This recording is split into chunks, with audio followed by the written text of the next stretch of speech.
Hello বন্ধুরা, তোমরা সবাই কেমন আছো? আশা করি সবাই সুস্থ আছো আর ভালো আছো। তোমাদের ভালোবাসায় আমি মোটামুটি বেশ ভালো আছি। তো ভিডিওটা শ্যুট করেছিলাম রবিবারে, ভিডিওটা এডিট করা হয়নি বলে তোমাদের সাথে আমি শেয়ার করতে পারিনি। তো ভাবলাম আজকে তোমাদের সাথে শেয়ার করে দিই। তো রবিবার বাজারে গেছিলাম, অনেকটা বেলা হয়ে গেছিলো বাজারে যেতে। বাজারে গিয়ে দেখলাম একটা দাদা গিলেমেটে নিয়ে বসে আছে, তার কাছে মাংসগুলো সব বিক্রি হয়ে গেছে।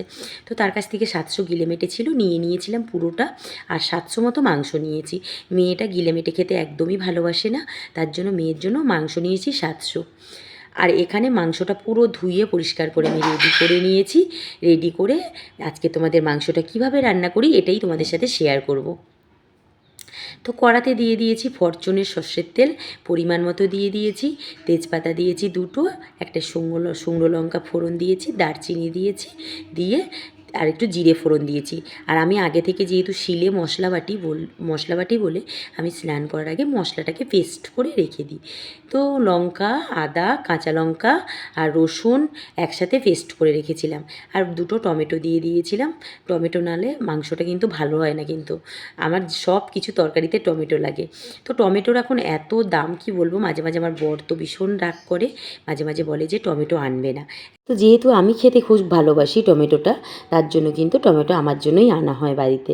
তো তারপরে নুন, হলুদ আর এখানে লঙ্কার গুঁড়ো দিয়ে দিলাম মশলাটার মধ্যে, দিয়ে এটাতে যতক্ষণ না মশলাটা থেকে তেলটা ছেড়ে দিচ্ছে ততক্ষণ পর্যন্ত মশলাটা আমি এভাবেই কষাতে থাকবো। একদম কষাতে কষাতে মশলা থেকে দেখবো যখন তেলটা ছেড়ে দিয়েছে তখন মাংসগুলো কিন্তু দেবো। তো মশলাটাতে কষাতে আমার আরও 10টা মিনিট টাইম লেগে যাবে। দেখো আস্তে আস্তে কিন্তু মশলাটা থেকে তেলটা ছেড়ে দিচ্ছে। আর এখানে চিকেন মশলা, সানলাইটের চিকেন মশলাটা আমি দিয়ে দিচ্ছি, একদম 1 প্যাকেটই দিয়ে দিলাম। আর এইগুলো বেশ ভালো, জানো তো, চিকেনটা অনেক স্বাদ হয়। এই মশলাটা কিন্তু আমি আগে জানতাম না যে চিকেন মশলা দিতে হয় চিকেনের মধ্যে। আগে আমি আদা, রসুন বাটা, কাঁচা লঙ্কা বাটা, বেশিরভাগ কাঁচা লঙ্কা দিয়ে তরকারিটা করি, কারণ শুকনো লঙ্কাটা আমাদের ঘরেতে একটু কম খাওয়া হয়, ওই জন্য কাঁচা লঙ্কা বেটেই তরকারিটা একটু বেশি হয়। তো যাই হোক, তারপরে এখানে দিয়ে দিলাম চিকেন মশলা, দিয়ে মশলাটা থেকে একদম তেল ছেড়ে দিয়েছে সুন্দরভাবে। আর আমি আগে থেকে ধুয়ে রেখেছিলাম মাংসটা জল ঝারিয়ে, তো মাংসগুলো সব তুলে দিচ্ছি। আমি কিন্তু মুরগির পা খেতে ভীষণ ভালোবাসি, তার জন্য যে দাদা মুরগির মাংস বিক্রি করছিল সেই দাদাকে বললাম, দাদা দুটো যদি পা থাকে দিয়ে দেবেন। তো তার কাছে 4টে মতো পা ছিল, সে দিয়ে দিয়েছে। তো পাগুলোকে গরম জলে ভালো করে ধুয়ে ছাড়িয়ে নিয়ে নখগুলোকে কিন্তু সব কেটে ফেলে দিতে হয়। কেটে ফেলে পরিষ্কার করে ধুয়ে নিয়েছি, নিয়ে কিন্তু রান্না করছি। অনেকে কিন্তু এই পায়ের পাতা দেখলে ঘেন্না পায়, কিন্তু আমরা খেতে ভালোবাসি তো আমাদের কিন্তু কোনো ঘেন্না লাগে না।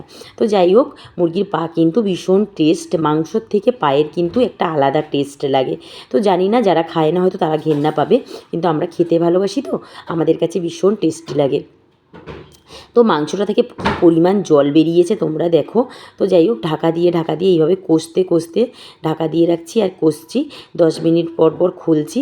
তো মাংসটা থেকে পুরো জল ছেড়ে দিয়েছে, একদম কষা কষা মতো হয়ে গেছে। তো এখান থেকে আমি আগে থেকে আলু ভেজে রেখে দিয়েছিলাম, কড়ার মধ্যে করে আলু ভেজে রেখে দিয়েছিলাম। ভাজা আলুগুলো এবার দিয়ে দিচ্ছি, দিয়ে এবার কষবো, একসাথেই কষবো। তাহলে কি বলো তো, আলুগুলো যদি মাংসের সাথে কষিয়ে নিই তাহলে জলটা না বেশি দিতে লাগবে না, অল্প একটু জল দিলেই মাংসটা কিন্তু হয়ে যাবে। কারণ আলুটা তো কষতে কষতে একটু সেদ্ধ মতো হয়ে যাবে, তাহলে আর বেশি জল লাগবে না। আরও এইভাবে 10 মিনিট কিন্তু কষাতে হবে, যতক্ষণ না একদম তলার মধ্যে একটু তেল ছেড়ে দিচ্ছে ততক্ষণ অবধি কষাতেই থাকবো।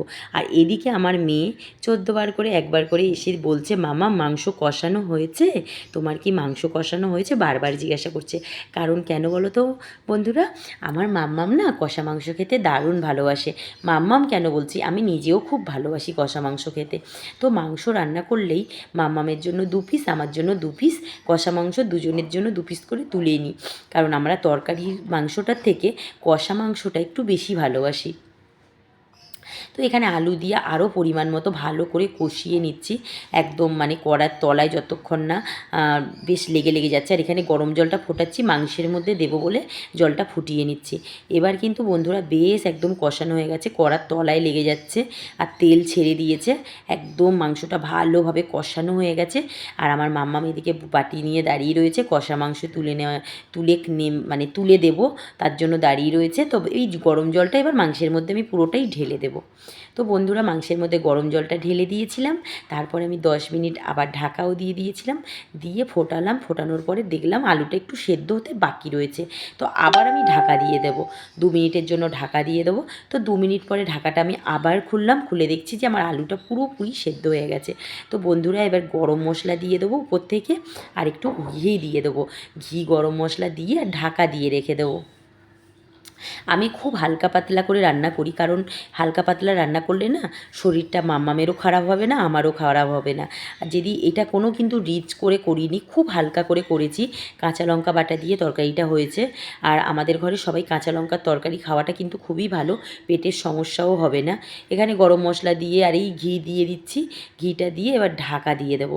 ঢাকা দিয়ে 10 মিনিট পরে ঢাকাটা খুলবো, তাহলে কী বলো তো মাংসের টেস্টটা একদম আলাদা হয়ে যাবে। এবার একদম ঢাকা দিয়ে চলে যাব।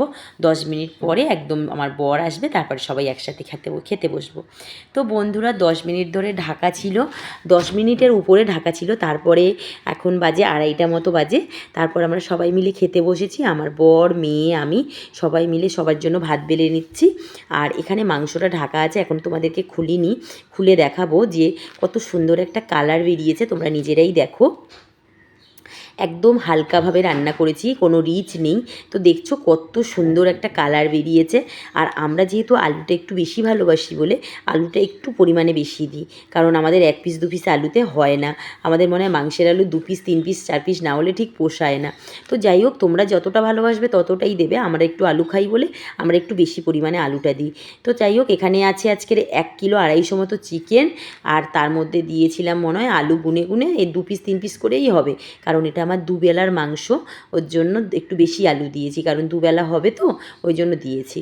তো যাই হোক, আমার বরকে দিয়ে দিচ্ছি বাটিতে করে তুলে, আমার মেয়েকে দিয়ে দেবো।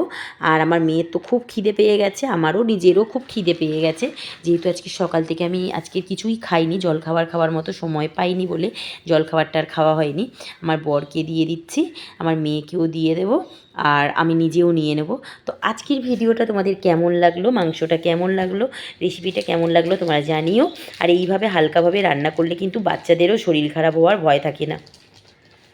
আমি একদম এইভাবে হালকা হালকাভাবে রান্না করি, কারণ আমার মেয়ের আমার দুজনেরই আমার যেহেতু গলব্লাডার অপারেশন, আমি বেশি রিচ জাতীয় খাবার খেলে না আমার খুব সমস্যা হয়, একদম শরীর দেয় না, ভালো থাকে না, আর খুব পেটে ব্যথা করে। ওই জন্য আমি কাঁচা লঙ্কার তরকারি করি বেশিরভাগ দিন। তো বন্ধুরা আজকের ভিডিওটা যদি তোমাদের ভালো লেগে থাকে, যারা আমার ফেসবুক পেজ থেকে দেখছো তারা লাইক করো, কমেন্টস করো আর ফলো করে দিও, আর যারা ইউটিউব থেকে দেখছো তারা সাবস্ক্রাইব করে দিও। সবাইকে টাটা, বাই বাই।